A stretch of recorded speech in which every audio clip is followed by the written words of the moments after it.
handle sebelum dia jadi customer. Maksudnya tips closing lah. Sekejap Okay, so tips nak handle customer ni 7 sales tip. Ada 7 benda untuk senang nak closing. Okay, ni saya baca dekat Instagram lah. Okay, so yang pertama adalah ada 7 ada 7 tips untuk senang closing, untuk mudah closing. Okay, so yang pertama adalah orang selalu bagi alasan kerana mereka ada fear. Itu yang pertama. So people often put excuse when buying because of fear. So apa yang kita kena buat? Apakah tips dia kan? So kita dah tahu orang ni bila dia nak beli something, dia selalunya dia ada fear. So apa yang kita boleh buat adalah kita kena buatkan mereka rasa secure. So bila mereka rasa secure, mereka rasa certainty, barulah mereka akan rasa lebih mudah nak membeli. Maksudnya dia bagi tips kat sini, dia kata perkataan guarantee ataupun promises ni akan membantu kita. So contoh kita kan ada 30 days money back guarantee. So benda ni akan membuatkan orang tu membuang fear dia sikit demi sedikit.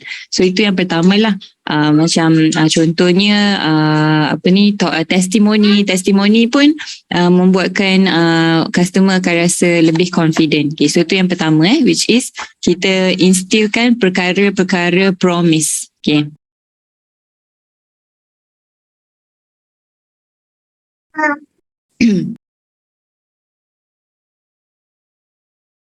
Okay, so lepas tu yang kedua adalah the way you think is the way customers think. Saja je masa mama dia nak share lah kau nak cakap kan. Okay, so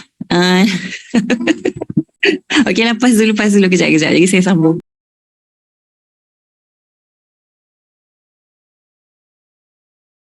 Okay, Elala comelnya. Okay, thank you so much ke Syiana. Jadi kita sambung. Okay, kita tak sambung lepas ni. Lagi di bawah satu kan. Orang yang selalu bagi alasan mereka ada fear kan. Okay, alright. Okay, kita tunggu dulu. Lagi 6. Okay, alright, next. Kita persilakan Coach Idam. Ya Allah, bismillahirrahmanirrahim. Allahumma salli ala sayyidina Muhammad wa ala Muhammad. Rabbi shrah li sadri wa yassir li amri wahlul 'uqdatam min lisani yafqahu qawli. Assalamualaikum semua, selamat pagi. Alhamdulillah, syukur dapat join CTD, dapat jumpa Husna hari ini. Tahniah Husna jadi host CTD. Alhamdulillah,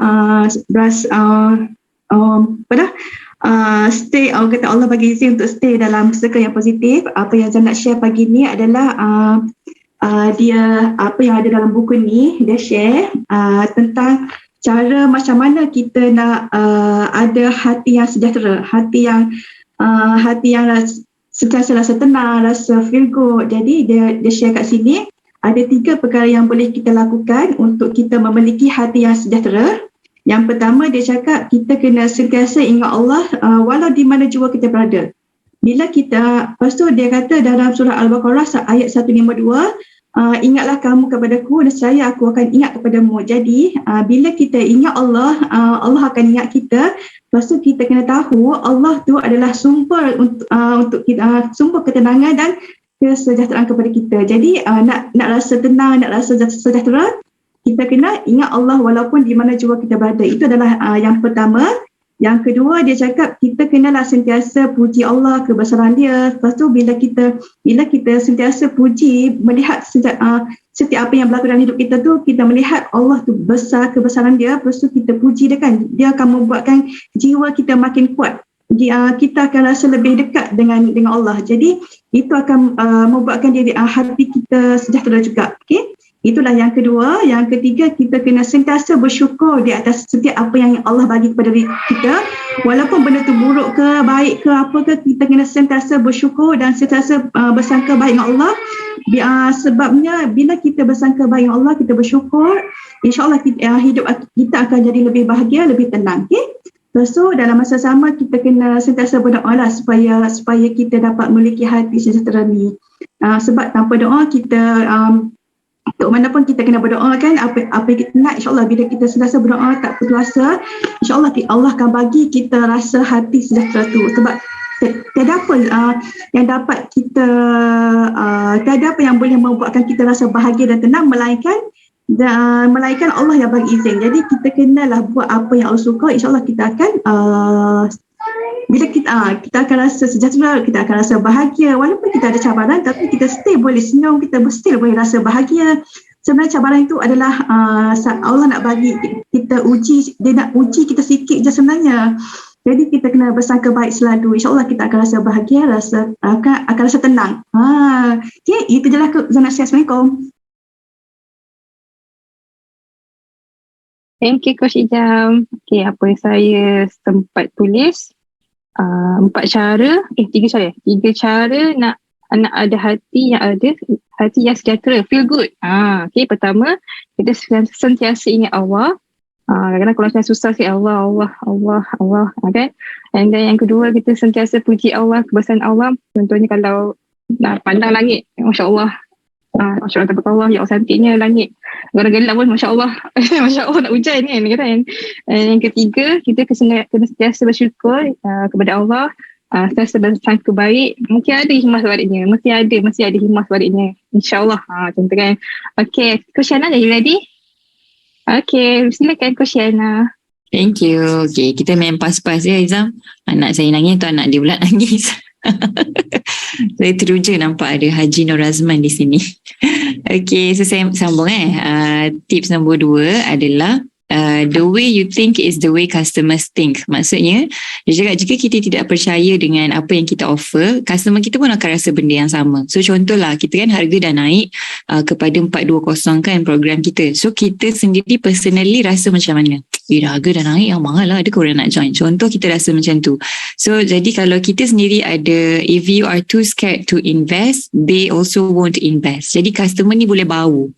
So tips yang kedua adalah kita kena percaya dengan servis kita, sebab bagaimana kita berfikir, kita akan hantar aura tu kepada bagaimana customer kita berfikir. Jadi kalau kita rasa 420 adalah satu investment yang berbaloi, insyaAllah customer pun akan merasakan perkara yang sama. Kalau kita rasa 35%, 42% tu adalah satu investment yang berbaloi, itu pun senang sangat, nanti customer kita pun senang nak invest jugalah. So saya apply ni juga dalam upgrading, saya merasakan 4,000 lebih tu untuk kesihatan adalah sangat murah. So saya rasa mudah flow nak upgrade tu. Okay. Alright. Yang ketiga adalah tips untuk mudah closing adalah nombor 3, buyers are slow to decide and need deadlines for it. So mereka ni kadang-kadang macam dia dah nak dah, tapi dia kadang-kadang macam nanti dulu, tunggu ujung bulan ke apa kan. So apa yang kita perlu buat adalah kita kena apply some type of urgency. Jadi contohnya, okay, slot tinggal tak banyak ni, jadi kalau boleh, walaupun awak nak tunggu gaji, why not you book dulu RM50, why not you book dulu RM100. Sebab nanti kita nak make sure you dapat starter kit on time. Contohlah apa-apalah kan, tapi create something yang ada type sense of urgency. Okay, itu type pula dah. Itu tips nombor 3. Okay, tips yang keempat adalah to sell more, you need to guide people more. Okay, so jangan just tell and show. Okay, contohnya kita bagi tahu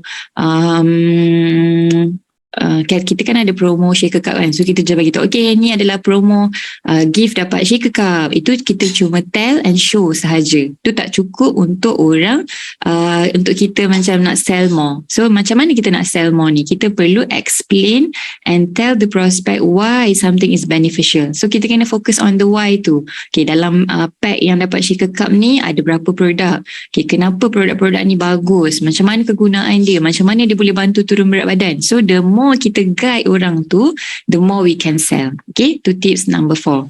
Okay, tips yang kelima adalah untuk mudah closing ni, dia kena dengar 2 kali tau. If it sounds like a pitch, then it is a pitch. Lagi sekali ya. If it sounds like a pitch, then it is a pitch. Bukan buah pitch, tapi maksudnya kita hanya explain ke ataupun di hujung tu kita ada offer something. Kadang-kadang bila kita susah nak closing ni sebab kita cerita je. Team mix ni best. Elo ni best. Tapi soalan closing tu ada tanya tak? Okay, macam mana? Awak ada nak add on tak senjata ni? Soalan tu kadang-kadang tertinggal. Ataupun macam dah explain pasal program 21 hari apa semua. Last kali kita ada tanya tak, okay, macam mana boleh tak kita proceed dengan yuran dia. So kita kena ada soalan closing tu. Selalu kita cerita panjang lebar ngongeng tapi tak ada soalan closing. Sama juga macam orang nak buat bisnes. Okay, macam mana?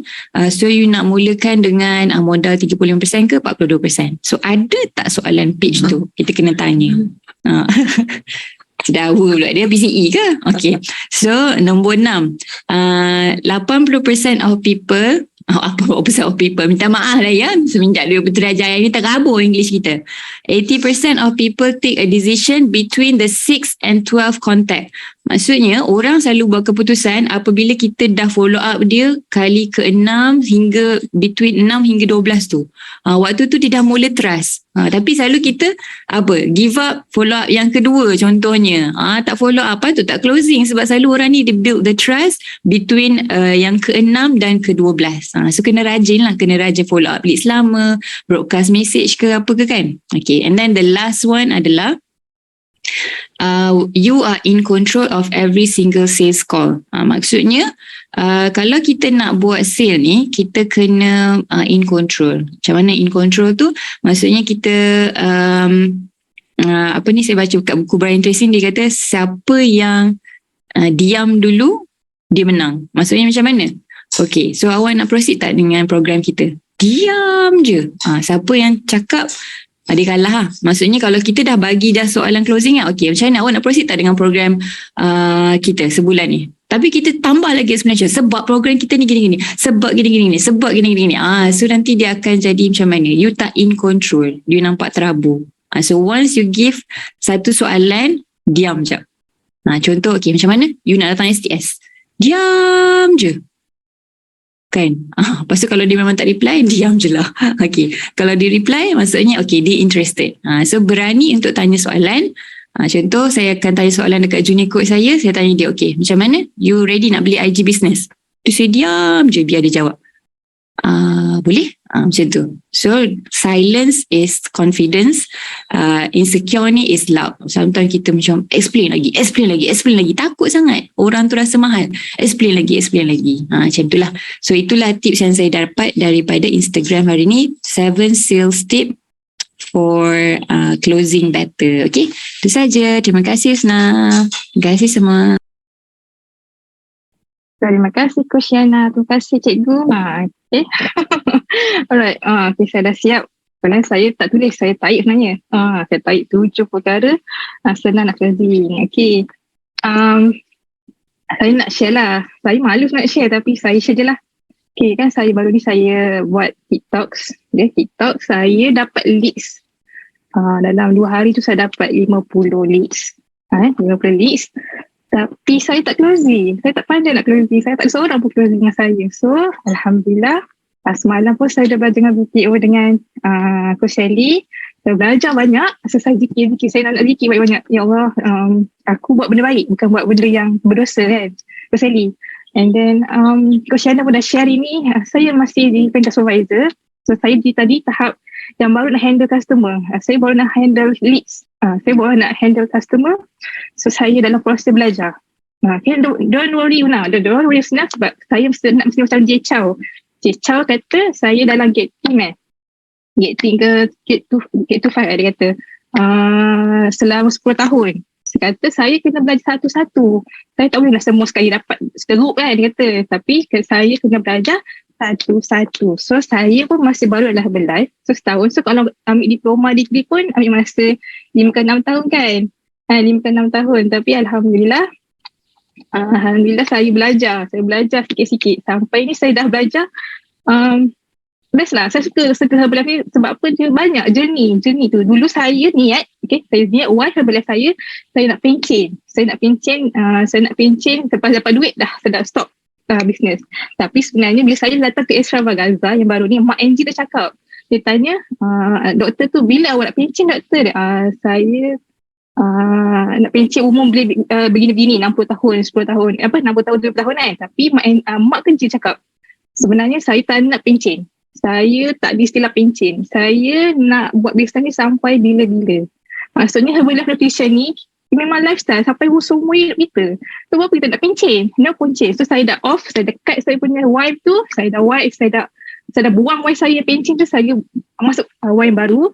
Saya nak buat alhamdulillah sampai bila-bila. Alhamdulillah saya dah tak extravaganza, saya dapat input dan saya tambah lagi saya wife saya. Alhamdulillah. So okay, thank you so much. Okay, ada orang nak follow?